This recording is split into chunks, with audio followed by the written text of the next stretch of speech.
एक सफेद घोड़ा झील में गिर जाता है। एक आदमी को पता चलता है तो वो उसे ऊपर खींचना चाहता है, लेकिन यह उसकी ताकत से बाहर है। वो बेचैनी से चारों ओर देखता है। जैसे ही वो अपने पीछे जलचक्र देखता है, उसे एक विचार आता है। वो पानी के पहिए के एक सिरे को रस्सी से बांधता है। वाटरव्हील को चालू करने के लिए अपने वजन का प्रयोग करता है। वो सफेद घोड़े को किनारे पर खींचने में सफल होता है। जब यह इस उद्धारकर्ता को देखता है, सफेद घोड़ा बहुत प्रसन्न होता है और आंसू बहाता है। आदमी सफेद घोड़े की गर्दन से रस्सी खोल देता है। सफेद घोड़ा अत्यंत आभारी है और फिर वो घोड़ा भाग जाता है और सीधे आसमान में उड़ जाता है। उसका नाम अविक है। जब वो उठता है तो उसके पास 2 और प्रतिष्ठा वाले घोड़े होते हैं। एक बतूनी छोटा गधा भी होता है। छोटा गधा उससे कहता है कि यह सब कल रात के सफेद घोड़े का है, अविक को धन्यवाद देने के लिए। छोटा गधा उसे अपने मालिक के रूप में सेवा करने का फैसला करता है, लेकिन अविक को गेहूं का वो खेत याद आता है जिसे सफेद घोड़े ने कल रात खराब कर दिया था और किसान गुस्से में था।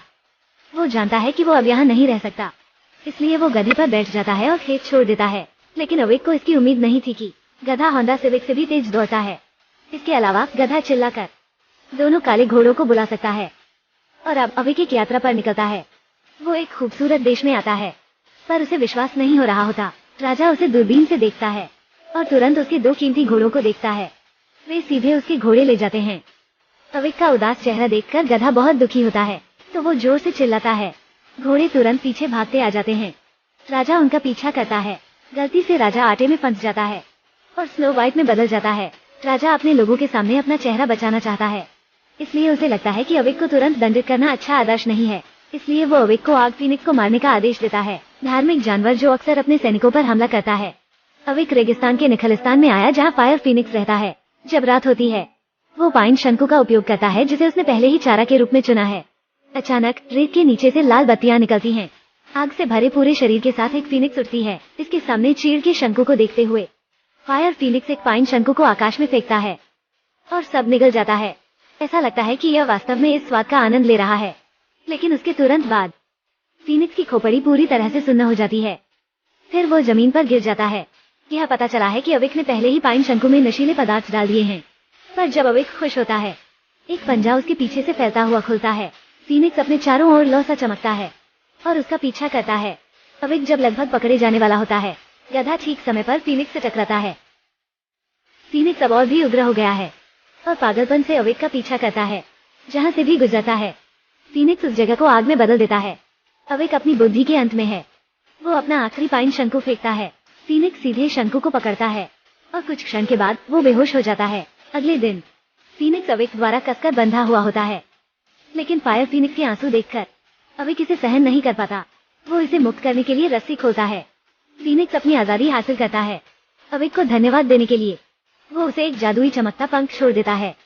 अविक राज्य में वापस आता है और राजा को बताता है कि फायर फीनिक्स उसका दोस्त बन गया और वो किसी को चोट नहीं पहुंचाएगा, और वो चमत्कारी पंख को सिद्ध के रूप में निकालता है। लेकिन फिलहाल यह एक साधारण पंख में बदल गया है। राजा ने अविक का सिर काटने का आदेश दिया ताकि एक उदाहरण स्थापित किया जा सके। उस पल में पंख अचानक प्रज्वलित होता है। एक फायर फीनिक्स आसमान में मंडराता है और उच्चतम बिंदु पर बैठे। यह साबित करता है कि फीनिक्स वास्तव में अविक का दोस्त बन गया है। राजा कुछ नहीं कर सकता, लेकिन अविक को मुक्त कर देता है।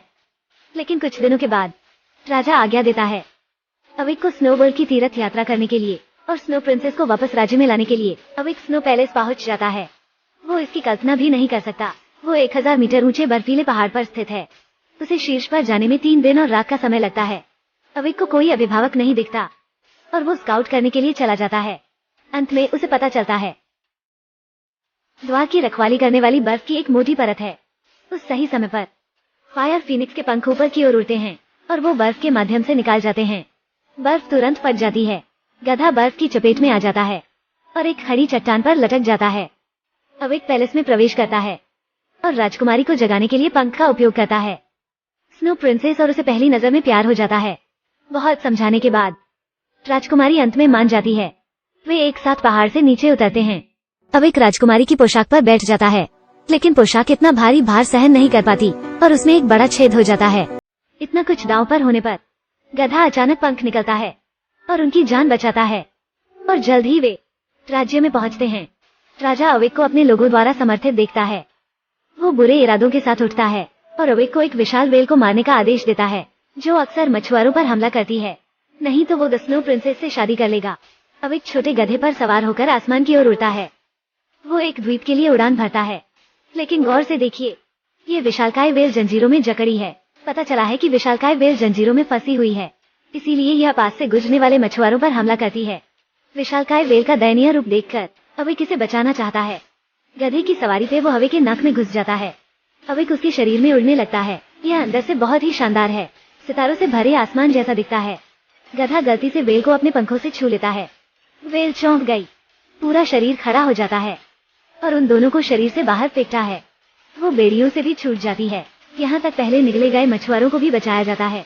अविक को धन्यवाद देने के लिए व्हेल छोटे केकड़े को अविक को एक अंगूठी उपहार में देने के लिए कहती है। अविक व्हेल को नहीं मारता, वो सेल में घुसकर स्नो प्रिंसेस को बचाने की कोशिश करता है। अप्रत्याशित रूप से राजा को यह बात पता चल जाती है। अविक स्नो प्रिंसेस को अंगूठी देने जाता है। राजा दरवाजे तोड़ने के लिए सैनिकों का नेतृत्व करता है और अविक को गिरफ्तार करता है। छोटा गधा राजा की गोली से गंभीर रूप से घायल हो जाता है। अगले दिन अविक को निष्पादन के मैदान में ले जाया जाता है। यहाँ 3 लोहे के गलाने वाले टैंक हैं, जिनमें से 2 में गर्म पानी उबाल रहा है, एक में ठंडा पानी है। अगर अविक इन 3 टैंकों से बच जाता है तो राजा उसे जाने देगा। महल के मंच पर अविक ने स्नो प्रिंसेस से अपने प्यार का इजहार किया। राजा ने उसे सीधे टैंक के नीचे धकेल दिया। स्नो प्रिंसेस जल्दी से अंगूठी हटा देती है और अशांत जल में फेंक देती है। कुछ क्षण के बाद अविक चमत्कारिक रूप से आसमान की ओर उड़ता है और दूसरे टैंक में गिर जाता है।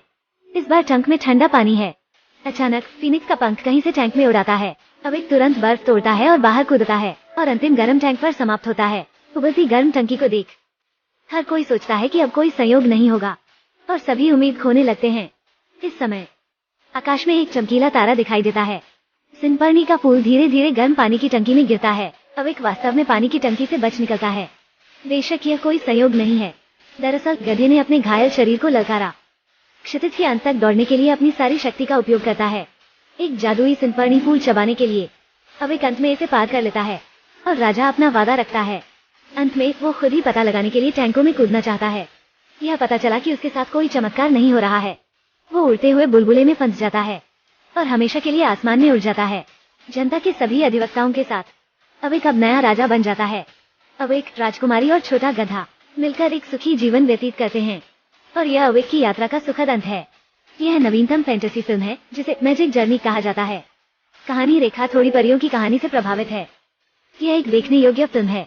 अंत में मैं सभी से एक प्रश्न पूछना चाहता हूँ। अगर आपको चुनने का मौका दिया जाता है तो आप गधे को पालना चाहते हैं या एक फीनिक्स?